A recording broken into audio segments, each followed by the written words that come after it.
Olá, seja bem-vindo ao CROSP Cidadão. Nesta edição nós vamos falar novamente sobre a cárie infantil e nós mais uma vez estamos com a doutora Sandra Echeverria, ela que é mestre e doutora em odontopediatria pela FAUSP e professora responsável pelo módulo de gestantes e bebês dos cursos de especialização em odontopediatria da Fundecto USP. Doutora Sandra, obrigada novamente pela sua presença. Muito bom estar aqui ajudando a tirar as dúvidas das mamães. Nós que agradecemos a sua presença, doutora Sandra. E nós vamos agora às ruas para saber quais são as dúvidas mais frequentes da população. Vamos ver?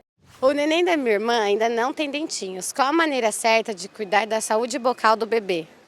A gente lê que eu devo limpar essa gengivinha do bebê porque é importante para remover aquele leite que fica parado, fica estagnado na boquinha do bebê. Esse é o primeiro ponto. O que é importante que as mães saibam? Quando o bebê faz aleitamento materno, as imunoglobulinas, ou seja, a proteção do bebê, que a mãe oferece para o bebê, que é passado pelo leite materno, ele fica depositado na gengiva do bebê, na mucosa do bebê, dentro da boquinha do bebê. Então, se a mãe, ela pega uma gaze, uma fralda, e ela faz uma fricção, ela limpa a gengiva, ela pode remover parcialmente essa proteção natural da criança e interferir na resposta, na imunidade da criança, fazendo com que ela possa apresentar alguns sapinhos, estomatites, que a gente imagina que seja o contrário. Se eu limpar, se eu remover o resíduo do leite, eu tenho menos possibilidade de apresentar esse tipo de alteração. Segundo ponto importante é entender que nem sempre a mãe faz a higienização da maneira correta. Então, deveriam ser utilizados, se fosse realizada a higienização, artefatos, a gaze ou a fralda, ou esterilizada ou muito limpa.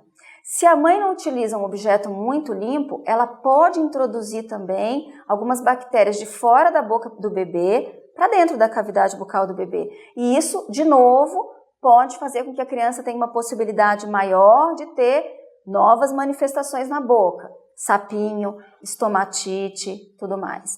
E a outra colocação importante de ser feita é que muitas mães pensam ou são orientadas no sentido de que se elas limparem, isso vai facilitar a criança ou vai fazer com que a criança futuramente deixe ela escovar melhor os dentes.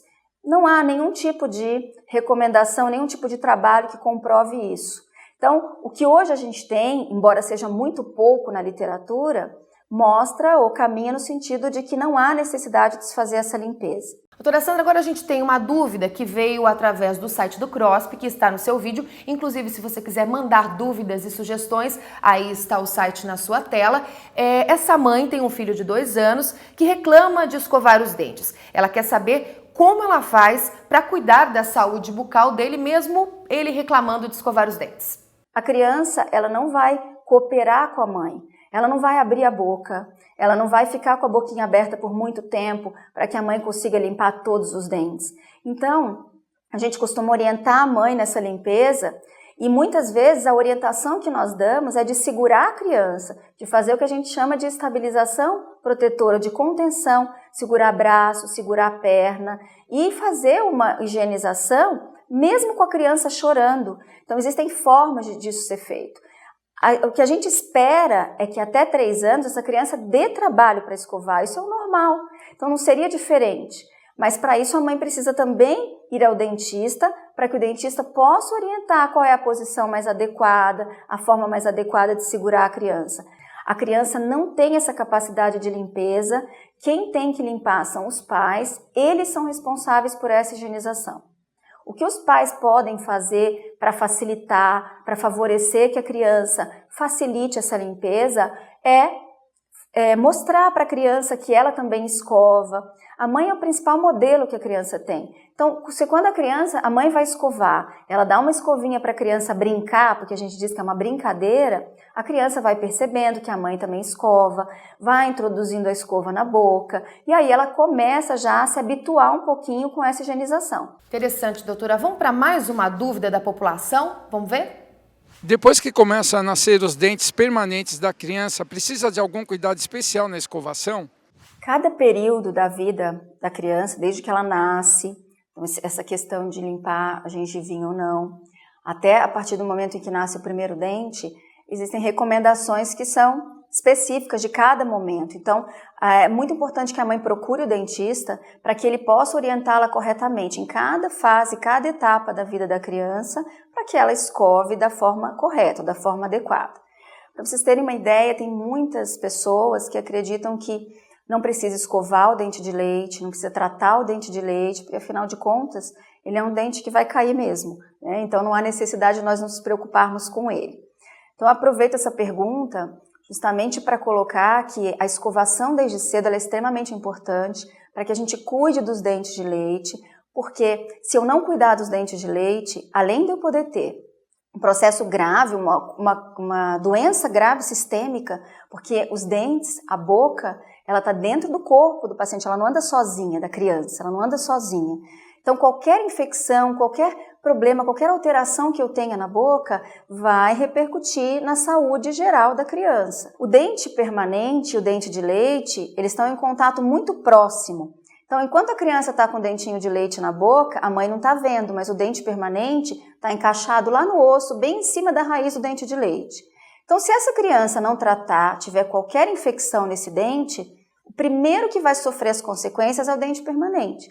Então, o dente permanente, ele pode nascer com manchas, com cavidade já, que a gente chama de alterações, que nós comumente chamamos de hipoplasias ou hipocalcificações, que são, o dente nasce com cavidade, nasce mais poroso, nasce manchado, até numa situação mais extrema, a infecção no dente de leite pode impedir a formação completa do dente permanente, né? Então, isso é um ponto muito importante. As outras questões relacionadas à manutenção do dentinho de leite na boca é justamente como que a criança vai mastigar, vai crescer, vai se desenvolver adequadamente se ela não tem dente. Ela vai ter problema no estômago, ela vai ter problema de crescimento, ela vai ter uma série de problemas. Outra questão, a fala. A fala fica muito prejudicada quando a criança ela perde um dente de leite. Tem dentes que são utilizados como referência para que a criança pronuncie alguns fonemas. Se ela perde esses dentes, ela vai também perder na fala. Outra questão extremamente importante é o espaço. Quando a criança não mastiga, não tem dente, ela cresce menos a parte do osso da criança. Então, ela não vai ter espaço para os dentes permanentes nascerem no futuro. Em relação à higienização do dente permanente, quando começam a nascer os dentes permanentes, que é por volta dos 6 anos de idade, nasce o primeiro dente permanente, que é o primeiro molar. Ele nasce lá atrás de todos os dentes de leite, sem que nenhum dente de leite tenha caído. Então, às vezes, a mãe nem percebe que a criança já tem um dente permanente na boca. Esse dente, ele é um dente extremamente importante para a criança conseguir mastigar, para todos os aspectos da boca, e ele precisa ser muito bem cuidado. É um dente que demora muito para nascer. Então, ele aparece na boca e até ele entrar em contato, o dentinho de baixo com o dentinho de cima da criança, o permanente já, ele demora às vezes mais de 1 ano.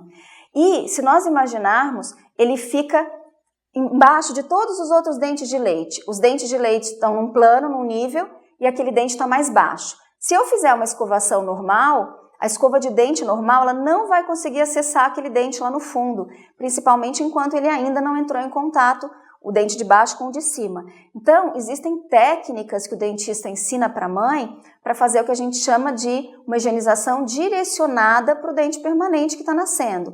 A gente vira a escovinha de lado e escova só o dente que está nascendo. Ele sozinho, com a escova virada de lado, para que eu consiga limpar adequadamente esse dente. Bem bacana, doutora. Agora a gente tem uma última pergunta da população. Vamos lá? Quando devo começar a higiene bucal do meu filho? A mãe deve começar a limpar a boca do filho a partir do momento que nasce o primeiro dente na boca. Apareceu o primeiro dentinho, a pontinha do primeiro dente, a mãe deve utilizar uma escova macia, apropriada para bebê e começar essa higienização. E essa higienização hoje, ela deve ser feita ou realizada com creme dental com flúor. Isso é muito importante, eu gostaria de chamar a atenção para isso. Então hoje nós já temos muitos estudos mostrando que se nós utilizarmos a quantidade adequada de creme dental, o que seria essa quantidade adequada de creme dental? O equivalente a 1 grão de arroz. de uma concentração também adequada de flúor. O que seria também uma concentração adequada de flúor?